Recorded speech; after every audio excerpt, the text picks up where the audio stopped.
안녕하십니까? 지식과 통찰을 나누는 시간입니다. 우리는 인류 역사상 가장 긴밀하게 연결된 시대를 살고 있습니다. 손가락 하나로 지구 반대편의 소식을 접하고 수많은 사람과 관계를 맺습니다. 하지만 역설적이게도 현대 사회는 외로움이라는 전염병을 앓고 있습니다. 80억 인구가 함께 살아가는 이 행성 위에서 우리는 왜 섬처럼 고립된 느낌을 지울 수 없는 걸까요? 오늘 우리는 이 깊은 고립감의 근원을 찾아 우리 삶을 보이지 않게 조종하는 거대한 힘, 트라우마에 대해 이야기해보고자 합니다. 이 이야기가 당신의 마음에 깊은 울림을 준다면 구독과 좋아요로 저희에게 힘을 실어주십시오. 또한 이 이야기가 필요할지 모르는 소중한 사람에게 공유하는 것은 어쩌면 우리가 서로에게 건넬 수 있는 가장 따뜻한 위로가 될 것입니다. 현대의학 연구에 따르면 극심한 외로움과 고립감은 하루에 담배 15개비를 피우는 것만큼이나 우리의 신체 건강에 해롭다고 합니다. 정신과 육체는 결코 분리될 수 없기 때문이죠.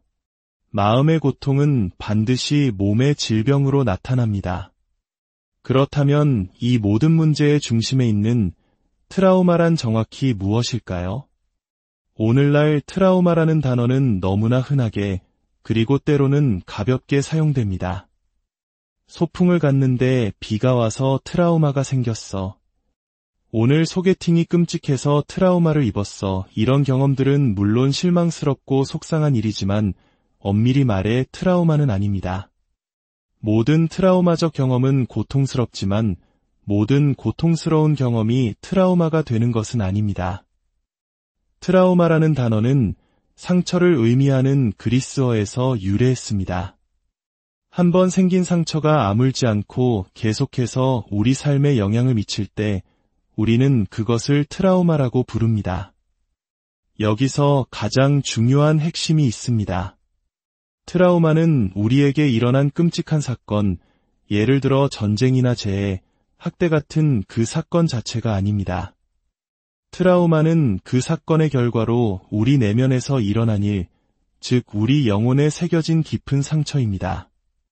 두 사람이 똑같이 끔찍한 전쟁을 겪었다고 가정해 봅시다. 한 명은 깊은 트라우마를 입고 평생을 고통 속에서 살 수 있지만 다른 한 명은 그 경험을 극복하고 비교적 건강한 삶을 살아갈 수도 있습니다. 이 차이를 만드는 것이 바로 내면의 상처, 즉 트라우마입니다. 트라우마가 우리에게 가하는 가장 큰 상처는 바로 자기 자신과의 단절입니다. 특히 어린 시절 감당할 수 없는 고통스러운 일을 겪을 때 아이가 살아남을 수 있는 유일한 방법은 자신의 감정과 신체적 감각으로부터 스스로를 분리시키는 것입니다. 이건 내가 아니야. 이건 나에게 일어나는 일이 아니야 라고 스스로를 속이는 것이죠. 이 과정에서 우리는 진정한 자기 자신을 잃어버리게 됩니다. 그리고 이 단절은 평생에 걸쳐 신체적, 정신적 질병, 중독, 어려운 인간관계 등 다양한 형태로 우리의 삶의 그림자를 드리웁니다. 어린 시절의 트라우마는 우리의 성격마저 만들어냅니다. 혹시 주변에 늘 완벽하고 공부 잘하고 모든 사람에게 칭찬받는 사람이 있나요? 어쩌면 그 사람의 그 완벽해 보이는 성격은 사실 어린 시절의 고통과 혼란을 견디기 위해 필사적으로 만들어낸 생존 갑옷일지도 모릅니다. 실제로 한 성공한 의사는 이런 고백을 했습니다. 40대에 접어든 그는 겉으로 보기에 모든 것을 갖춘 사람이었습니다. 존경받는 의사, 화목한 가정, 사회적 성공까지. 하지만 그의 내면은 깊은 우울감과 소외감, 그리고 일중독으로 무너져 내리고 있었습니다. 그의 성공을 향한 끝없는 질주는 사실 어린 시절 자신이 세상에 필요 없는 존재라는 깊은 상처를 감추기 위한 처절한 몸부림이었습니다. 다른 사람의 필요를 채워줌으로써 그들에게 끊임없이 필요한 존재가 되고 싶었던 것이죠. 아마 이 이야기는 끝없는 경쟁과 성공을 강요하는 우리 사회를 살아가는 많은 분들에게 낯설지 않게 들릴 것입니다. 우리의 성격이라고 믿었던 많은 부분들이 사실은 과거의 상처로부터 자신을 보호하기 위해 만들어낸 방어기제일 수 있다는 사실은 우리에게 많은 것을 시사합니다. 그렇다면 중독은 어떨까요? 우리는 보통 중독이라고 하면 마약이나 알코올을 떠올립니다. 하지만 중독의 본질을 이해하면 그 범위가 훨씬 넓다는 것을 알게 됩니다. 중독이란 일시적인 쾌감이나 안도감을 주지만 장기적으로는 해로운 결과를 초래하고 그 해로움을 알면서도 멈출 수 없는 모든 행위를 말합니다. 이 정의에 따르면 쇼핑, 도박, 인터넷 게임, 포르노, 심지어 일, 운동, 그리고 인간관계까지도 중독의 대상이 될 수 있습니다. 중요한 질문은 이것입니다. 왜 중독되었는가를 묻지 말고 왜 그토록 고통스러웠는가를 물어야 합니다. 모든 중독 행위의 근원에는 감당하기 힘든 감정적 고통이 자리 잡고 있기 때문입니다. 어린 시절 아버지로부터 충분한 관심과 인정을 받지 못했던 한 여성은 성인이 되어 끊임없이 남성들의 관심을 갈구하는 행동에 중독되었습니다. 그녀가 진정으로 원했던 것은 남성들의 관심이 아니라 채워지지 않았던 아버지의 사랑과 인정이었죠. 중독은 문제 그 자체가 아니라 내면의 깊은 고통을 해결하려는 서툰 시도인 셈입니다. 하지만 외부의 것으로 내면의 공허함을 채우려는 시도는 결코 성공할 수 없기에 중독은 우리를 더 깊은 수렁으로 빠뜨립니다.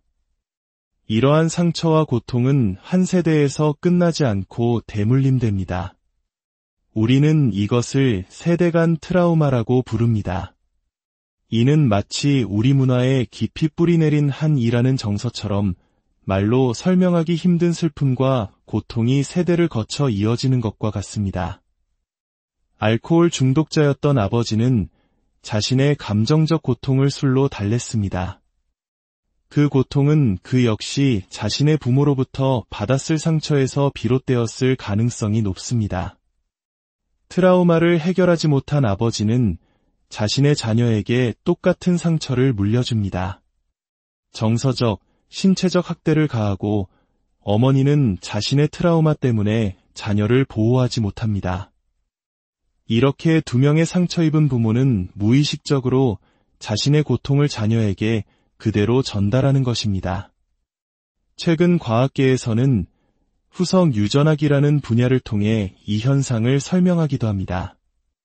우리의 삶의 경험, 특히 극심한 스트레스나 트라우마가 유전자의 스위치를 켜거나 끄는 방식으로 다음 세대에 영향을 미칠 수 있다는 것입니다. 하지만 희망은 있습니다. 고통이 대물림되는 것처럼 치유 또한 대물림될 수 있습니다. 한 세대에서 누군가가 자신의 상처를 직시하고 치유의 여정을 시작한다면 그것은 단순히 한 사람을 구하는 것을 넘어 다음 세대로 이어질 고통의 사슬을 끊어내는 위대한 첫걸음이 됩니다. 당신이 스스로를 치유하는 것은 당신의 자녀와 그들의 자녀에게 줄 수 있는 가장 큰 선물입니다. 몸과 마음이 연결되어 있다는 사실은 이제 과학적으로도 명백합니다. 특히 자가면역 질환의 70에서 80%가 여성에게서 발병한다는 통계는 매우 의미심장합니다. 자가면역 질환이란 우리 몸을 보호해야 할 면역체계가 거꾸로 우리 자신을 공격하는 병입니다. 왜 유독 여성에게 이런 질병이 많이 나타날까요? 전통적으로 우리 사회는 여성들에게 자신의 감정, 특히 분노와 같은 건강한 공격성을 억누르고 타인의 감정적 필요를 우선시하도록 가르쳐왔습니다. 착한 딸, 희생적인 아내, 헌신적인 어머니가 되어야 한다는 사회적 압박 속에서 수많은 여성이 진정한 자기 자신을 억압하며 살아갑니다. 이렇게 억눌린 감정과 스트레스는 결국 면역체계의 혼란을 야기하고 면역체계가 자기 자신을 공격하는 비극으로 이어지는 것입니다. 안타깝게도 현대의학은 종종 이러한 인간적, 사회적 맥락을 보지 못하고 병든 장기나 신체 증상에만 집중합니다. 하지만 진정한 치유는 우리 삶의 이야기, 어린 시절의 경험, 현재의 스트레스, 그리고 자기 자신과의 관계를 깊이 들여다보는 것에서 시작됩니다. 그렇다면 우리는 어떻게 이 깊은 상처를 치유하고 온전한 자기 자신을 되찾을 수 있을까요? 치유의 여정은 자기 연민에 기반한 질문에서 시작됩니다. 나는 왜 이런 행동을 반복할까? 라고 자책하며 묻는 것이 아니라 도대체 어떤 아픔이 있었기에 내가 이런 방식으로 나를 지켜야만 했을까? 라고 따뜻하게 물어보는 것입니다. 치유는 온전함을 되찾는 과정입니다. 트라우마로 인해 조각나고 단절되었던 자기 자신과 다시 연결되는 여정입니다. 중독에서 회복한 사람들에게 무엇을 되찾았냐고 물으면 그들은 한결같이 자기 자신을 되찾았다고 말합니다. 우리 안에는 스스로를 치유할 수 있는 놀라운 능력이 잠재되어 있습니다. 그 치유의 힘을 깨우기 위해 우리는 특히 우리 아이들에게 4가지 필수적인 환경을 제공해야 합니다. 첫째, 조건 없는 사랑과 안정적인 애착 관계입니다. 아이가 똑똑하거나 예쁘거나 말을 잘 들어서 사랑받는 것이 아니라 그저 존재 자체로 충분히 사랑받고 있다는 믿음을 주어야 합니다. 둘째, 쉼입니다. 아이가 부모의 사랑을 얻기 위해 애쓸 필요가 없어야 합니다. 관계 속에서 온전히 편안함을 누릴 수 있어야 합니다. 셋째, 모든 감정을 자유롭게 느낄 수 있는 허용입니다. 기쁨과 호기심뿐만 아니라 분노, 슬픔, 두려움 같은 감정들도 자연스러운 것임을 인정해 주어야 합니다. 아이가 슬퍼할 때 그만 울어라고 말하는 대신 그 슬픔에 공감하고 안아주는 것이 중요합니다. 넷째, 자유로운 놀이입니다. 아이들의 뇌 발달의 지적 자극보다 훨씬 더 중요한 것은 어른의 간섭 없이 마음껏 상상력을 펼치는 자발적인 놀이입니다. 하지만 현대사회는 우리를 점점 더 자연스러운 본성에서 멀어지게 만듭니다. 임산부의 스트레스가 태아에게 미치는 영향, 과도하게 의료화된 출산 과정, 그리고 너무 이른 시기부터 아이들을 경쟁으로 내모는 조기 교육 열풍과 스마트폰 중독까지.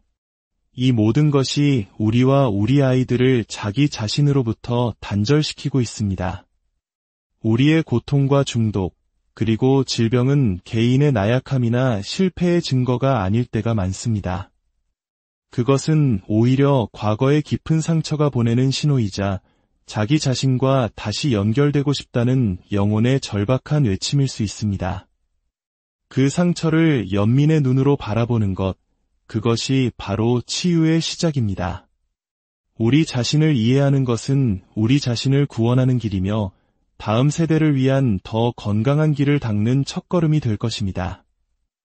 오늘 우리의 이야기가 여러분의 삶에 작은 빛과 깊은 이해를 더했기를 바랍니다. 함께 해주셔서 진심으로